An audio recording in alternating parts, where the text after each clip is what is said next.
Ladies and gentleman, welcome to अपना Saksham point YouTube channel. यहाँ आपको मिलेगी इतिहास विषय से संबंधित भरपूर सामग्री, जिससे आप फर्स्ट ग्रेड, नेक जेआर, असिस्टेंट प्रोफेसर, टीजीटी, पीजीटी व अन्य इतिहास विषय की तैयारी बेहतर ढंग से कर सकते हैं। अतः आप ये अपना Saksham point YouTube channel subscribe कीजिए और साथ ही टेलीग्राम चैनल भी ज्वाइन कीजिए। नमस्कार दोस्तों, जय हिंद, वंदे मातरम। अपना सक्षम पॉइंट यूट्यूब चैनल पर एक बार फिर से आप सभी का हार्दिक स्वागत है। हम पढ़ रहे थे रवि कुलेरिया सर की बुक विश्व इतिहास वस्तुनिष्ठ, जिसमें अब तक हमारे 4 चैप्टर हो गए हैं। पिछले चैप्टर में कल की क्लास में हमने फ्रांस की क्रांति और नेपोलियन के बारे में पढ़ा था। आज की क्लास में हम 5th नंबर चैप्टर पढ़ेंगे, जिसमें हम पढ़ेंगे औद्योगिक क्रांति के बारे में। तो करते हैं आज की क्लास को शुरू।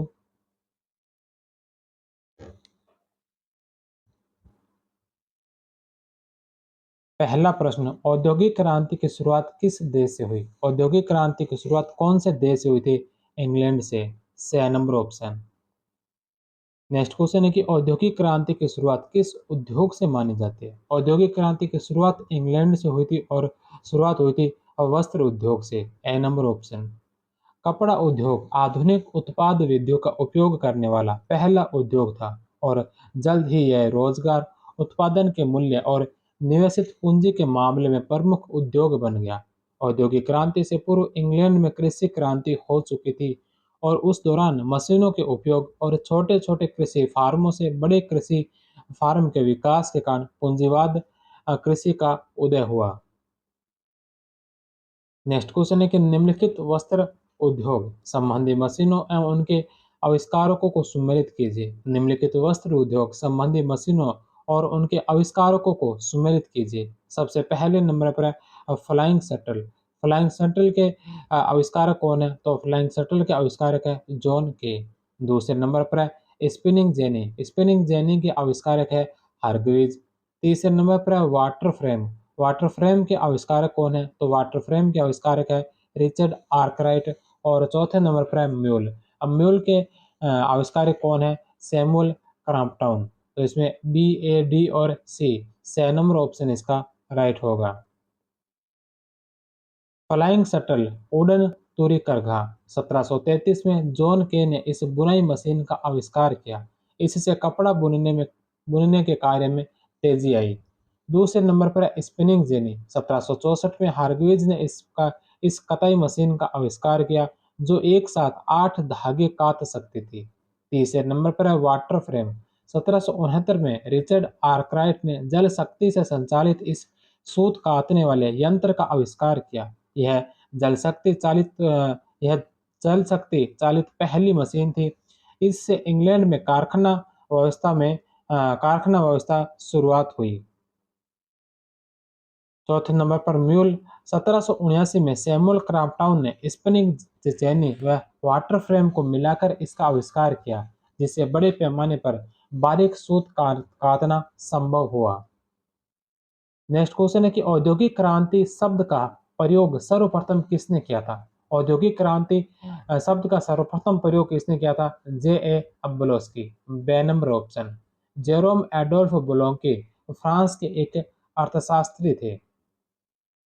नेक्स्ट क्वेश्चन है कि निम्नलिखित में से कौन सा औद्योगिक क्रांति का कारण नहीं माना जाता? कौन सा औद्योगिक क्रांति का कारण नहीं माना जाता? जनसंख्या में वृद्धि। औद्योगिक क्रांति से जनसंख्या में वृद्धि हुई थी। दूसरे नंबर पर है संरक्षणवाद की सरकारी नीति। संरक्षणवाद की सरकारी नीति औद्योगिक क्रांति का परिणाम नहीं था। तीसरे नंबर पर है भाप के इंजनों के लिए वाणिज्यिक लाइनों का विकास, संचार और बैंकिंग के नए तरीकों का विकास। तो बे नंबर संरक्षणवाद की सरकारी नीति है औद्योगिक क्रांति का कारण नहीं था। बे नंबर ऑप्शन इसका राइट आंसर होगा। नेक्स्ट क्वेश्चन है कि कृषि उपकरण सीड ड्रिल का आविष्कार किसने किया? कृषि उपकरण सीड ड्रिल का आविष्कार किसने किया था? तो इसका आविष्कार किया गया था जेथ्रो टल के द्वारा। बे नंबर ऑप्शन। नेक्स्ट क्वेश्चन है कि निम्नलिखित मशीनों और उनके आविष्कारकों के नामों को सुमेलित कीजिए। निम्नलिखित मशीनें और उनके आविष्कारक। सबसे पहले नंबर पर मशीन है पावरलूम। पावरलूम के आविष्कारक है कार्टराइट, पावरलूम के आविष्कारक कार्टराइट। दूसरे नंबर पर कॉटन जिन, कॉटन जिन मशीन का आविष्कार किया था एली व्हिटनी ने। तीसरे नंबर पर है स्वचालित बुनाई मशीन, स्वचालित बुनाई मशीन के आविष्कारक है रिचर्ड रॉबर्ट्स। और चौथे नंबर पर है सिलाई मशीन, सिलाई मशीन का जो आविष्कार किया था, सिलाई मशीन का आविष्कार किया था एलियास हाउ के द्वारा। डी, सी, बी और A, D number option. Next question है कि औद्योगिक क्रांति में चार्ल्स टाउनशेंड ने किस क्षेत्र में योगदान दिया? औद्योगिक क्रांति में चार्ल्स टाउनशेंड ने किस क्षेत्र में योगदान दिया था? कृषि क्षेत्र में, द नंबर ऑप्शन। टाउनशेंड ने फसलों को बदल बदल कर बोने से भूमि की उर्वरता बने रहने व उत्पादक बढ़ाने की जानकारी दी। इससे भूमि की परत छोड़ने की आवश्यकता नहीं रही। इसे चार फसल प्रणाली भी कहा जाता है। नेक्स्ट क्वेश्चन है कि निम्नलिखित में से किन कारणों की वजह से, निम्नलिखित में से किन कारणों की वजह से इंग्लैंड में सबसे पहली औद्योगिक क्रांति हुई? निम्नलिखित में से किन कारणों की वजह से इंग्लैंड में सबसे पहले औद्योगिक क्रांति हुई थी? तो औद्योगिक क्रांति इंग्लैंड में सबसे पहले होने के कारण थे वहां पर विज्ञान संबंधी आविष्कार किए गए, अनुकूल सामाजिक और राजनीतिक संरचनाएं, नदी तंत्र से आंतरिक परिवहन आसान हो गया, यहाँ जहाजरानी उद्योग विकसित था, जहाजरानी उद्योग विकसित था। जो बंदरगाह थे वे अन्य देशों की तुलना में बेहतर थे। पूंजीवादी व्यवसाय की प्रधानता महत्व को समझा गया। इसके अलावा अनुकूल भौगोलिक स्थिति, इसके अलावा सभी क्षेत्रों में इंग्लैंड की पहुंच थी। लोहे व इसके कोयले के भी अच्छे भंडार थे। इन सभी कारणों को देखते हुए इंग्लैंड में सबसे पहले औद्योगिक क्रांति जो विकसित हुई थी। तो सभी ऑप्शन इसके सही है, the number option. Next question है कि निम्नलिखित में से कौन सा औद्योगिक क्रांति का लक्षण नहीं है? निम्नलिखित में से कौन सा औद्योगिक क्रांति का लक्षण नहीं है? नवीन व टिकाऊ ऊर्जा स्रोतों की खोज की गई, उत्पादन व्यवस्था का नया संगठन हुआ, तीव्र शहरीकरण हुआ, बंद अर्थव्यवस्था का उदय। द नंबर ऑप्शन औद्योगिक क्रांति का लक्षण नहीं है। नेक्स्ट क्वेश्चन है कि विश्व की पहली जल शक्ति चालित मशीन कौन सी थी? विश्व की पहली जल शक्ति चालित मशीन कौन सी थी जिसके आविष्कारक के समय से अधिकांश विद्वान औद्योगिक क्रांति की शुरुआत मानते हैं? विश्व की पहली जल शक्ति चालित मशीन कौन सी थी जिसके आविष्कार के समय से अधिकांश विद्वान औद्योगिक क्रांति की शुरुआत मानते हैं? तो वह मशीन थी वाटर फ्रेम, वाटर फ्रेम, बे नंबर ऑप्शन। निम्नलिखित में से किसने 1699 में रॉयल सोसाइटी ऑफ लंदन में एक भाप से चलने वाले पंप माइनर्स फ्रेंड का प्रदर्शन किया? निम्नलिखित में से किसने 1699 ईस्वी में रॉयल सोसाइटी ऑफ लंदन में एक भाप से चलने वाले पंप माइनर्स फ्रेंड का प्रदर्शन किया था? तो यह क्या था? Thomas Savery, the number option.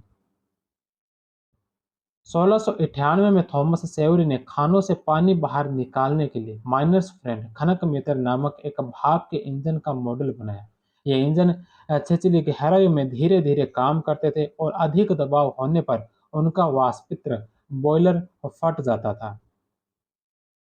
Next question है the industrial revolution of 18 century in England. The industrial revolution of 18 century in England के लेखक कौन है? Arnold Toynbee, B number option. Next question है जॉर्ज स्टीफेंस द्वारा 1814 में विकसित स्वचालित भाप इंजन का नाम क्या था? जॉर्ज स्टीफेंस द्वारा 1814 में विकसित स्वचालित भाप इंजन का नाम क्या था? रॉकेट, से नंबर ऑप्शन।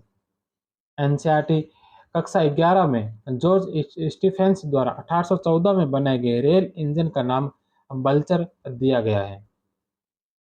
नेक्स्ट क्वेश्चन है कि 1761 ईस्वी में किसके द्वारा बनाई गई, 1761 ईस्वी में किसके द्वारा बनाई गई ब्रिजवाटर नहर, ब्रिजवाटर नहर बर्सले से मैनचेस्टर को जोड़ने में महत्वपूर्ण साबित हुई? 1761 में किसके द्वारा बनाई गई ब्रिजवाटर नहर वर्सले से मैनचेस्टर को जोड़ने में महत्वपूर्ण साबित हुई थी? जेम्स ब्रिंडले, ए नंबर ऑप्शन। इंग्लैंड में 1761 में बनकर तैयार हुई इस नहर को वर्सली कैनाल या ब्रिजवाटर कैनाल भी कहते हैं। जेम्स ब्रिंडले को आधुनिक नहर बनाने की शुरुआत करने का श्रेय दिया जाता है। नेक्स्ट क्वेश्चन है कि निम्नलिखित में से कौन सा औद्योगिक क्रांति का परिणाम नहीं था? इनमें से कौन सा जो औद्योगिक क्रांति का परिणाम नहीं था? सबसे पहले नए नगरों का उदय हुआ, उत्पादन में वृद्धि हुई, जनसंख्या में कमी नहीं बल्कि जनसंख्या में जो वृद्धि हुई थी, औद्योगिक क्रांति की वजह से जनसंख्या में वृद्धि हुई थी। 6 नंबर ऑप्शन गलत होगा। स्कंद कंपनियों व औद्योगिक निगमों का उद्भव, तो अ, ब और स, अ, ब और द सही है। 6 जनसंख्या में कमी नहीं बल्कि जनसंख्या में जो वृद्धि हुई थी। ऐसे धनवान भी बहुत थे जिन्होंने जोखिम उठाकर उद्योग धंधों में इन आशा के साथ निवेश किया कि इससे उन्हें मुनाफा होगा और उनके धन में कई गुना वृद्धि हो जाएगी। अधिकांश मामलों में यह धनराशि यानी पूंजी कई गुना बढ़ी। धन धन में माल, आय, सेवाओं, ज्ञान और उत्पादक कुशलता के रूप में अचानक वृद्धि हुई, लेकिन इनका मनुष्यों को दूसरे रूप में भारी खामियाजा भी उठाना पड़ा। इससे परिवार टूट गए, पुराने पत्ते बदल गए, लोगों को नई जगहों पर रहना पड़ा, शहर विकृत होने लगे, कारखानों में काम करने की परिस्थितियां भी एकदम बिगड़ गई। इंग्लैंड में 50,000 से अधिक आबादी वाले शहरों की संख्या 1750 में केवल 2 थी, जो बढ़ते-बढ़ते 1850 में 29 हो गई।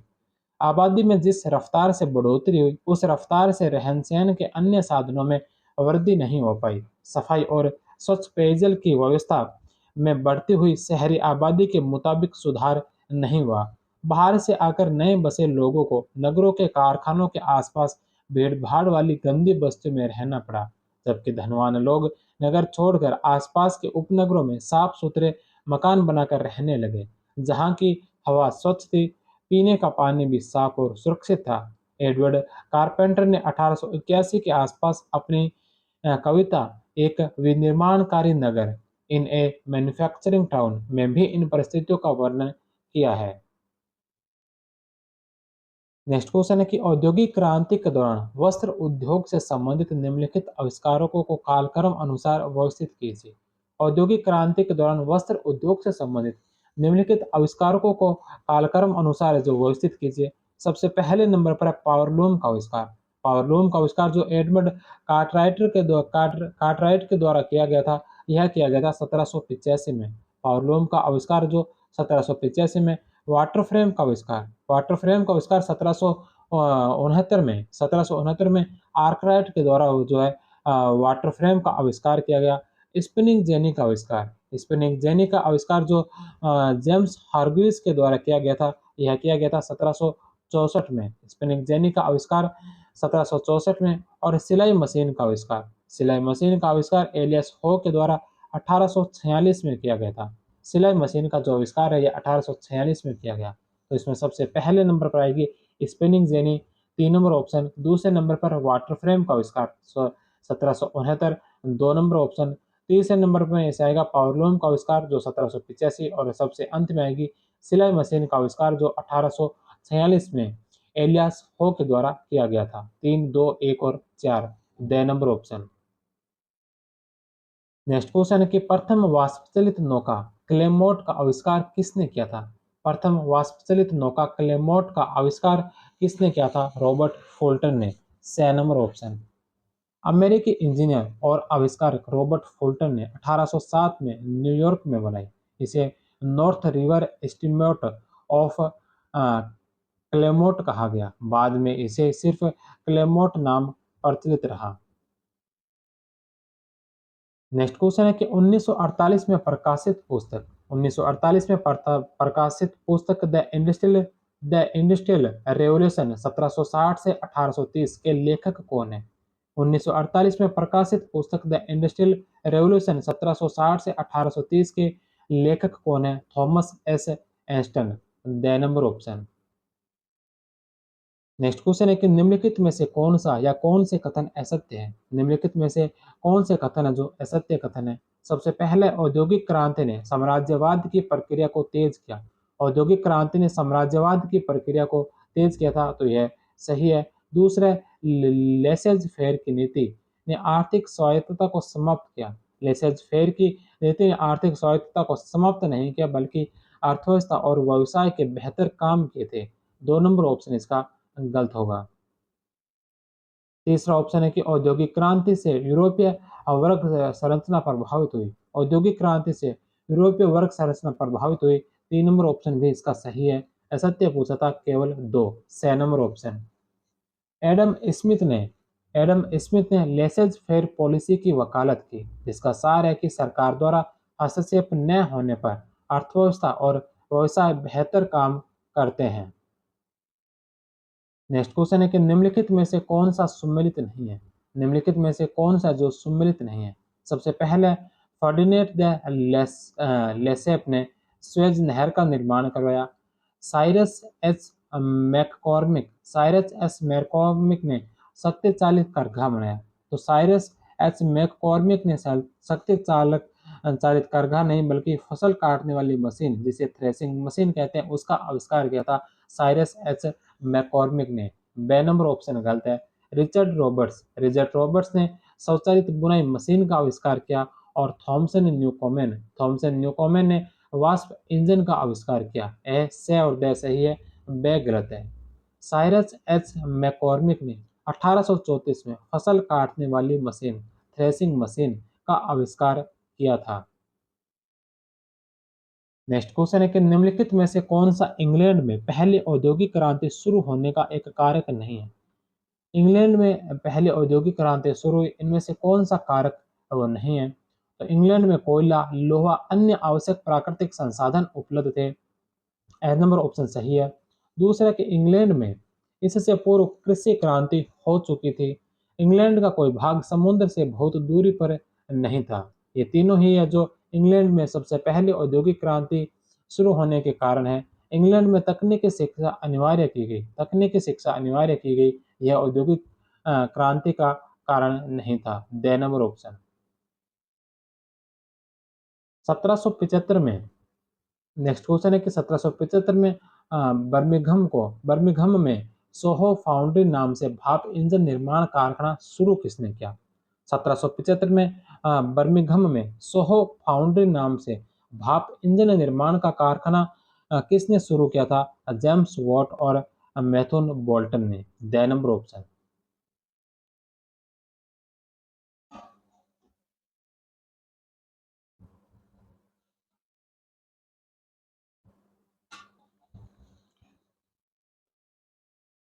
1712 में थॉमस न्यूकोमेन ने खानों से पानी बाहर निकालने के लिए वाष्प इंजन का आविष्कार किया, लेकिन इसकी सबसे बड़ी कमी यह थी कि संघनन बेलन कंडेंसिंग सिलेंडर के लगातार ठंडा होते रहने से इसकी ऊर्जा खत्म होती रहती थी।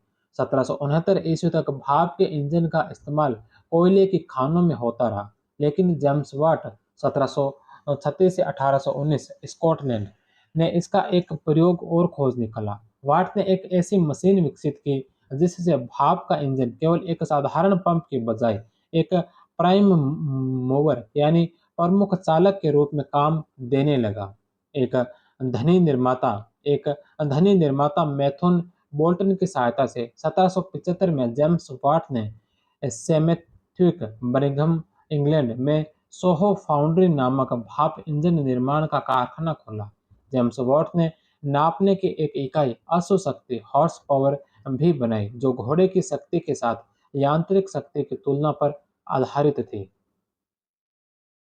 नेक्स्ट क्वेश्चन है कि निम्नलिखित में से कौन सा सुमेलित नहीं है? निम्नलिखित में से कौन सा जो सुमेलित नहीं है?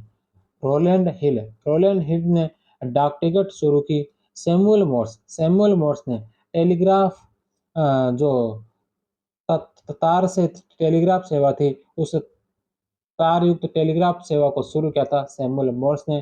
तो दोनों ही सुमेलित है। तीसरे नंबर पर है ग्राहम बेल ने टेलीफोन का आविष्कार किया। और टेलीविजन का आविष्कार मार्कोनी ने नहीं किया। मार्कोनी ने जो वायरलेस टेलीग्राफ शुरू किया था, जो वायर वाले टेलीग्राफ थे, वो शुरू किए गए सैमुअल मोर्स ने, लेकिन मार्कोनी ने जो वायरलेस टेलीग्राफ सेवा शुरू की थी।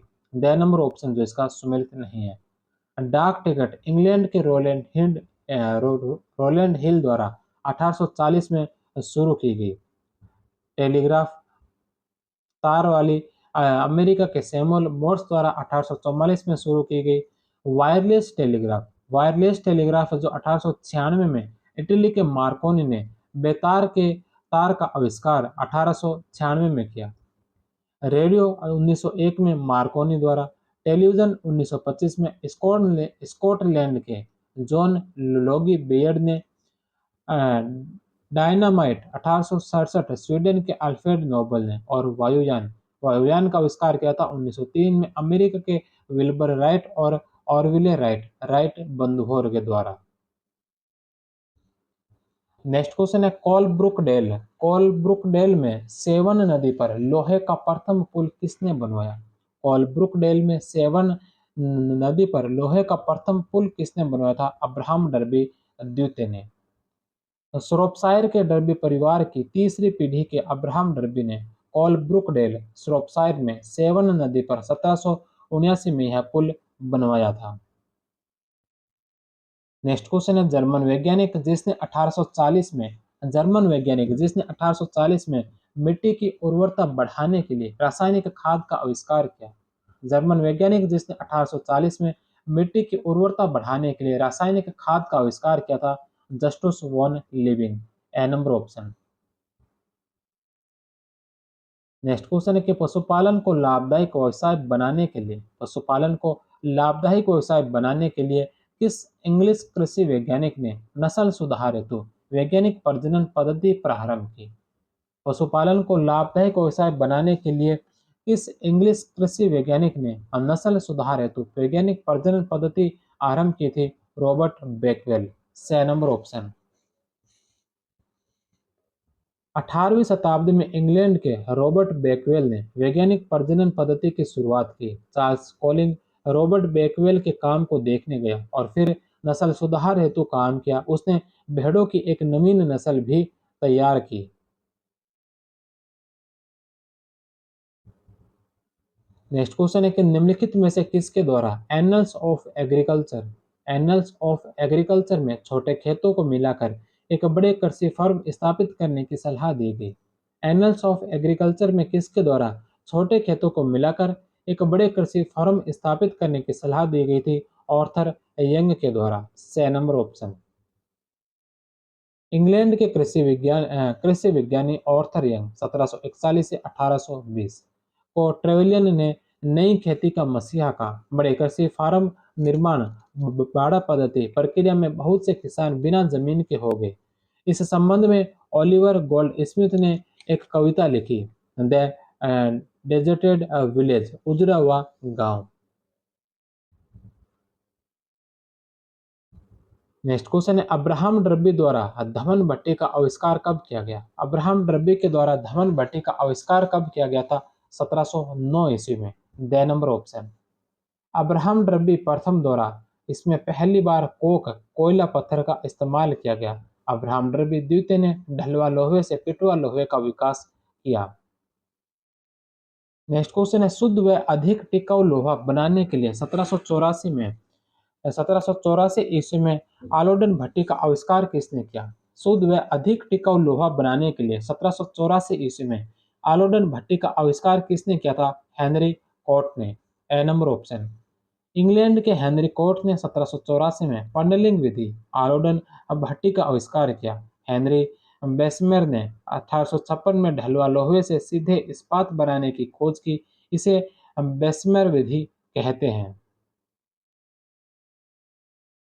नेक्स्ट क्वेश्चन है कि किस शताब्दी में व्यापार का केंद्र इटली व फ्रांस के भूमध्य पतनों से हॉलैंड व ब्रिटेन के अटलांटिक पतनों पर शिफ्ट हो गया? इस शताब्दी में व्यापार का केंद्र इटली व फ्रांस के भूमध्य पतनों से और हॉलैंड व ब्रिटेन के अटलांटिक पतनों पर शिफ्ट हो गया था? 18वीं शताब्दी। बे नंबर ऑप्शन। 18वीं सदी तक आते-आते भूमंडलीय व्यापार का केंद्र इटली व फ्रांस के भूमध्य पत्तनों से हटकर हॉलैंड और ब्रिटेन के अटलांटिक पत्तनों पर आ गया। इसके बाद तो लंदन ने अंतर्राष्ट्रीय व्यापार के लिए ऋण प्राप्ति के प्रधान स्रोत के रूप में एम्स्टर्डम हॉलैंड का स्थान ले लिया। इंग्लैंड, अफ्रीका और वेस्ट इंडीज के बीच स्थापित त्रिकोणीय व्यापार का केंद्र लंदन हो गया। नेक्स्ट क्वेश्चन है कुटीर उद्योगों के स्थान पर कारखाना पद्धति की शुरुआत औद्योगिक क्रांति थी। कुटीर उद्योगों के स्थान पर कारखाना पद्धति की शुरुआत ही औद्योगिक क्रांति थी, किसका कथन है? हेजन का। बे नंबर ऑप्शन। औद्योगिक क्रांति की अन्य परिभाषाएं: 18वीं सदी के परिवर्तनों यथा व्यापार का विकास, यातायात का विकास, बैंकिंग पद्धति की शुरुआत, मध्यम वर्ग का विकास, नए द्वीपों की खोज आदि ने मध्य युग को समाप्त कर नए आर्थिक विकास को प्रोत्साहित किया, जिसे औद्योगिक क्रांति कहते हैं। सेवन, औद्योगिक क्रांति औद्योगिक प्रणाली में बदलाव था, जिसमें हस्तशिल्प के स्थान पर शक्तिशाली यंत्रों से काम लिया जाने लगा तथा औद्योगिक संगठन में परिवर्तन हुआ। घर में उद्योग चलाने की अपेक्षा कारखानों में काम होने लगा। South gate. इसके अलावा डेविस ने कहा कि औद्योगिक क्रांति का तात्पर्य उन परिवर्तनों से है जिन्होंने यह संभव कर दिया कि मनुष्य उत्पादन के प्राचीन उपायों को त्याग कर विस्तृत रूप में कारखानों में वस्तुओं का उत्पादन कर सके।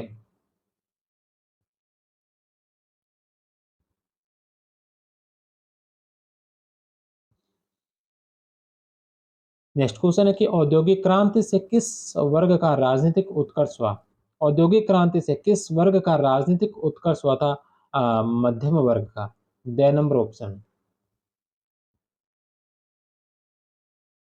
नेक्स्ट क्वेश्चन है बैंक ऑफ इंग्लैंड की स्थापना किस वर्ष हुई? बैंक ऑफ इंग्लैंड की स्थापना किस वर्ष हुई थी? 1694 में।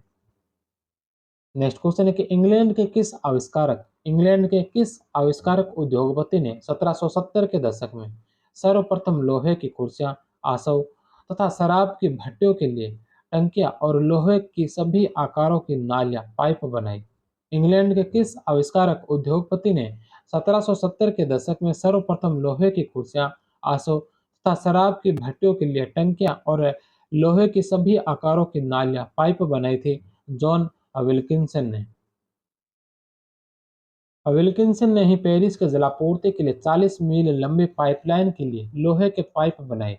जॉन विल्किंसन ने 1774 में बोरिंग मशीन का भी आविष्कार किया था।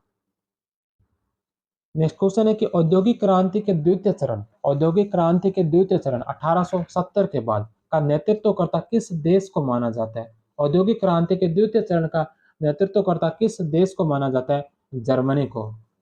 औद्योगिक क्रांति की शुरुआत इंग्लैंड से हुई। द्वितीय चरण में जर्मनी सबसे आगे था और यूरोपीय की प्रमुख शक्तियों में रूस में सबसे बाद में औद्योगिकरण हुआ। नेक्स्ट क्वेश्चन है कि स्कॉटिश सिविल इंजीनियर जिसने सड़क निर्माण तकनीक की खोज की। स्कॉटिश सिविल इंजीनियर जिसने सड़क निर्माण तकनीक की खोज की थी? मैकडम। ए नंबर ऑप्शन। जॉन लॉर्डन मैकडम ने पक्की सड़क निर्माण तकनीक की खोज की, जिसे मैकेडमाइजेशन भी कहते हैं। नेक्स्ट क्वेश्चन है कि किस अमेरिकी व्यवसाय की अगुवाई में 1866 में अटलांटिक महासागर में टेलीग्राफ केबल बिछाई गई? किस अमेरिकी व्यवसाय की अगुवाई में 1866 में अटलांटिक महासागर में टेलीग्राफ केबल बिछाई गई थी? Cyrus Westfield. B number option. Atlantic telegraph company के मुखिया व कुछ अन्य व्यवसायों द्वारा अमेरिका इंग्लैंड के बीच केबल डाली गई। नेक्स्ट क्वेश्चन है कि 1788 से 96 ईस्वी में इंग्लैंड ने किस क्षेत्र में युद्ध स्तर पर काम किया था? 1788 से 96 में इंग्लैंड ने किस क्षेत्र में युद्ध स्तर पर काम किया था? नहर। 1760 से 1790 के दौरान नहर निर्माण की 25 नई परियोजनाएं शुरू की गई। 1788 से 1796 तक की नहरोन्माद के नाम से पुकारे जाने वाली अवधि में 46 नई परियोजनाएं हाथ में ली गई। नेक्स्ट क्वेश्चन है द वेल्थ ऑफ नेशन किसकी रचना है? द वेल्थ ऑफ नेशन किसकी रचना? एडम स्मिथ की। The number option.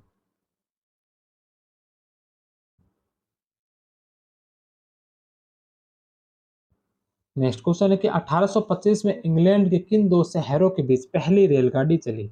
1825 में इंग्लैंड के किन दो शहरों के मध्य पहली रेलगाड़ी चली थी? स्कॉटन और डार्लिंगटन के मध्य।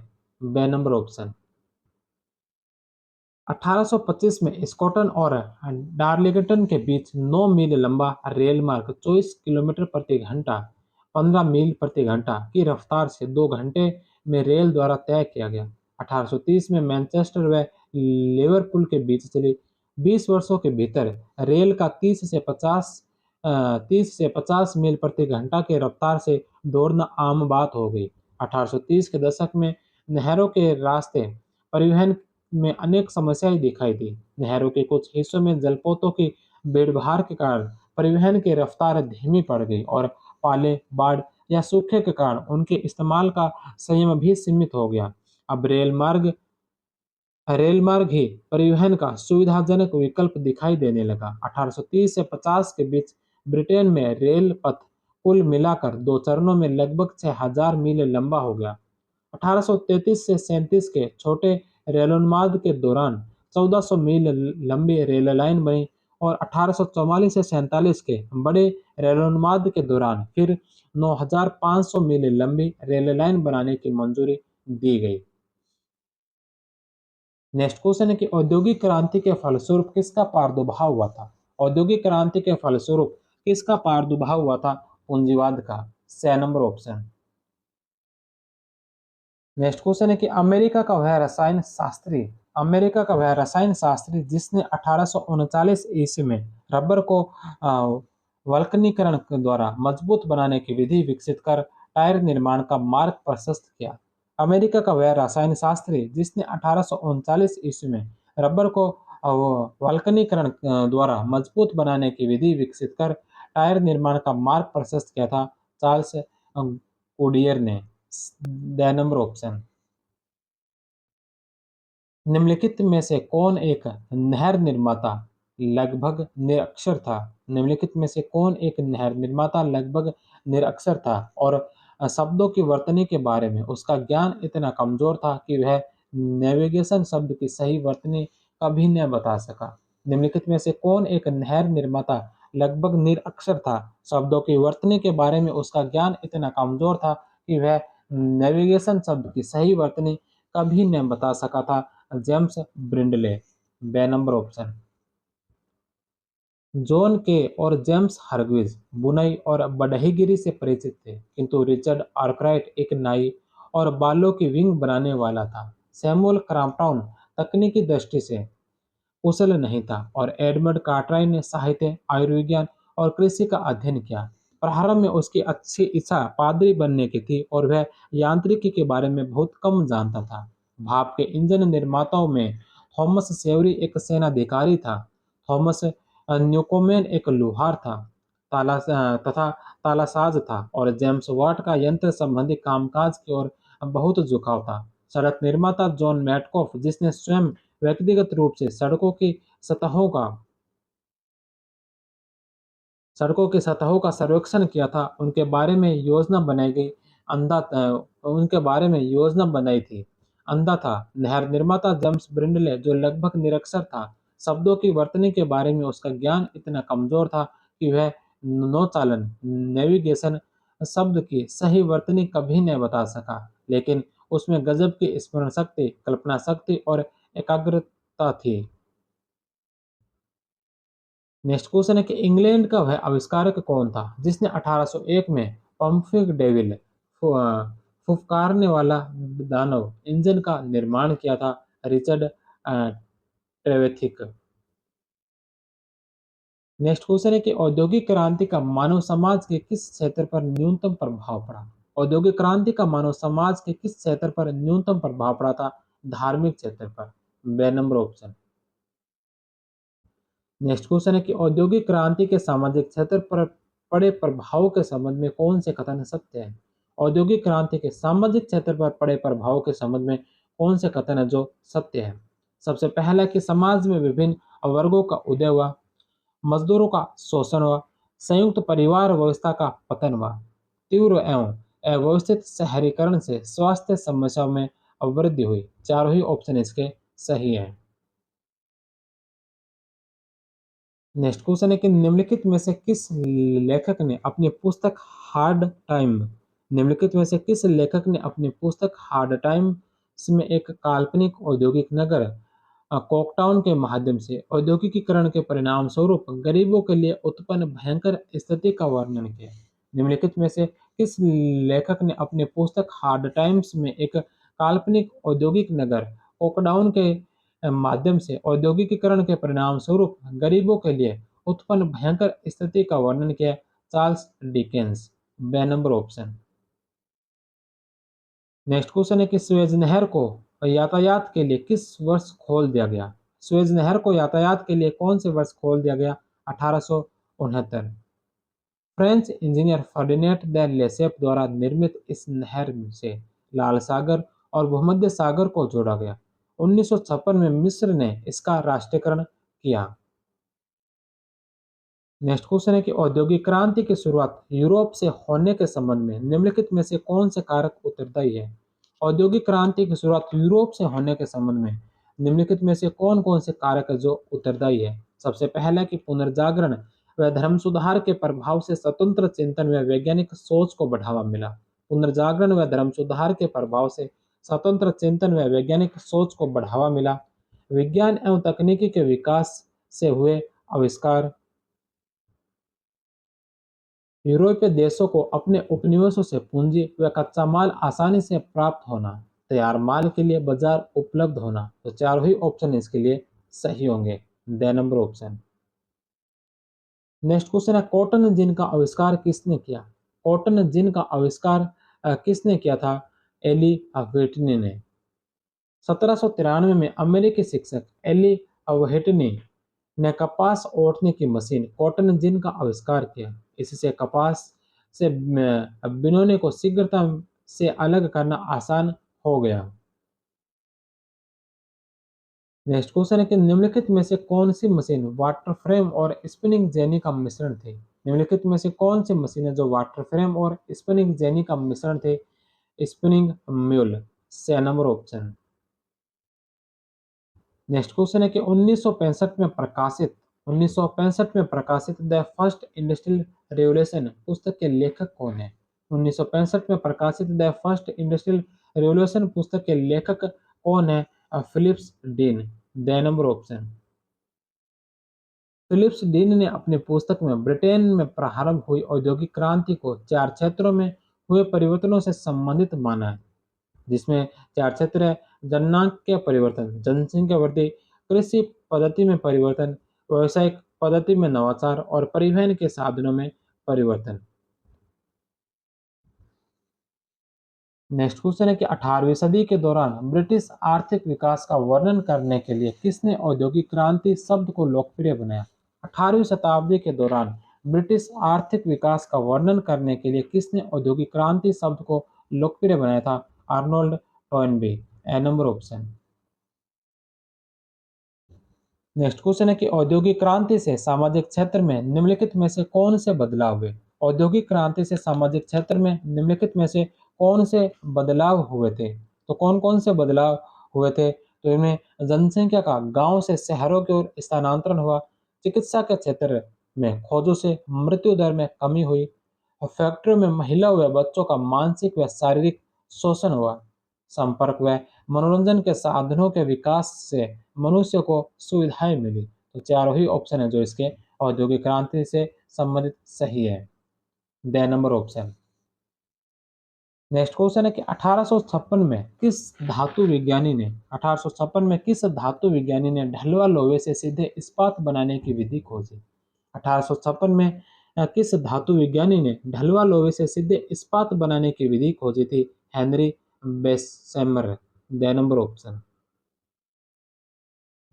नेक्स्ट क्वेश्चन है कि औद्योगिक क्रांति के काल में किस देश में जनरल नेड लुड के नेतृत्व में लुडिज्म का नामक आंदोलन चला है? लुडिज्म नामक आंदोलन है जो किस देश के अंदर जनरल नेड लुड के नेतृत्व में चलाया था? तो यह चला था इंग्लैंड में। ए नंबर ऑप्शन।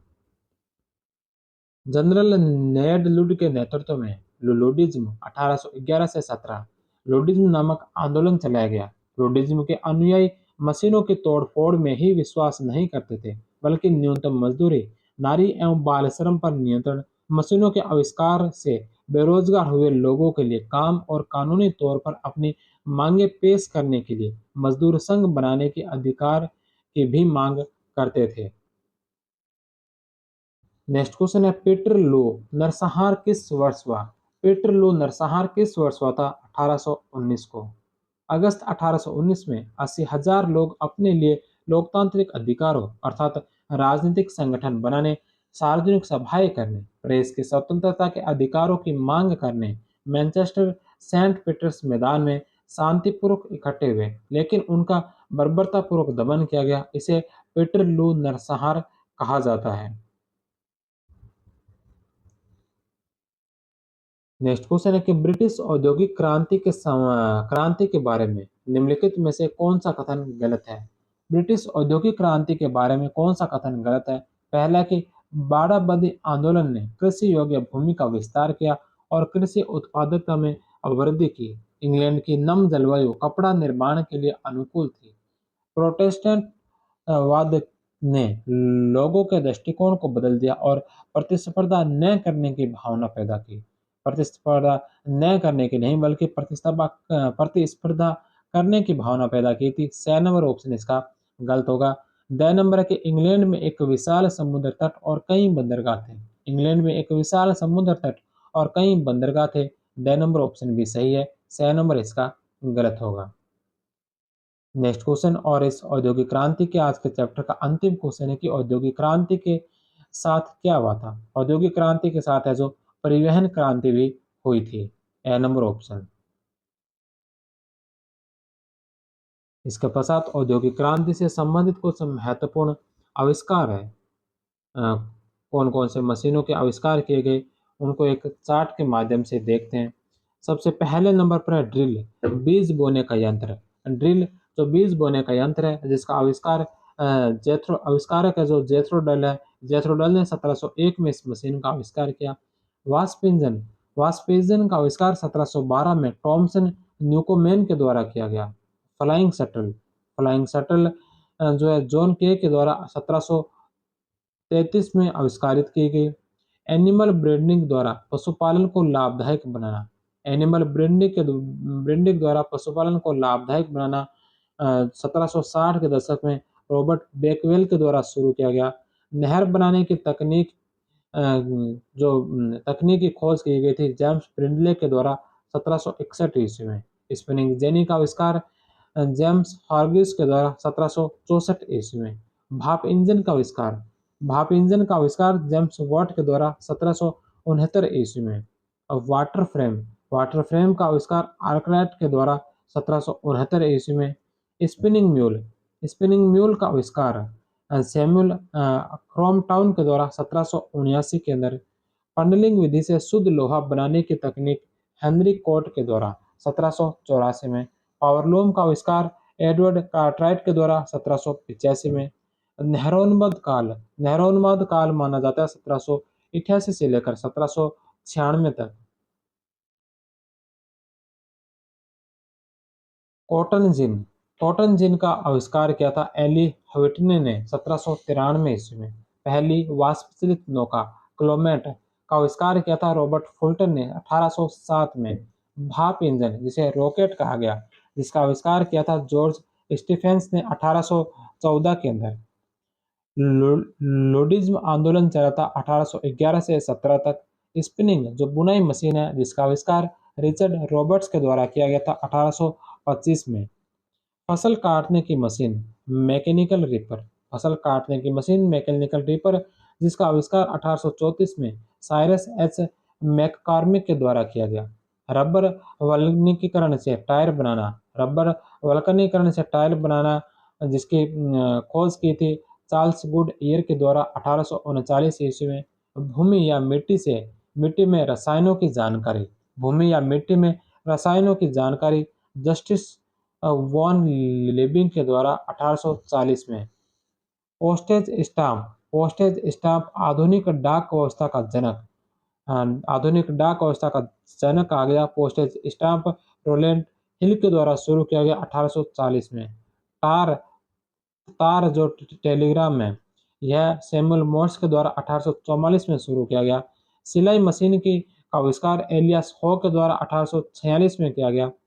बेशेमर विधि से ढलुआ लोहे से जंगरोधी इस्पात बनाना। बेशेमर विधि से ढलुआ लोहे से जंगरोधी इस्पात बनाना जो हेनरी बेशेमर के द्वारा शुरू किया गया था 1856 में। इसके अलावा स्वेजनहर स्वेजनहर का जो निर्माण किया गया था यह फर्डिनेट या लेसेप के द्वारा 1869 में। यूनिवर्सल पोस्टल यूनियन अंतर्राष्ट्रीय डाक सेवा की शुरुआत 1874 में। टेलीफोन का आविष्कार ग्राहम बेल के द्वारा 1876 के अंदर।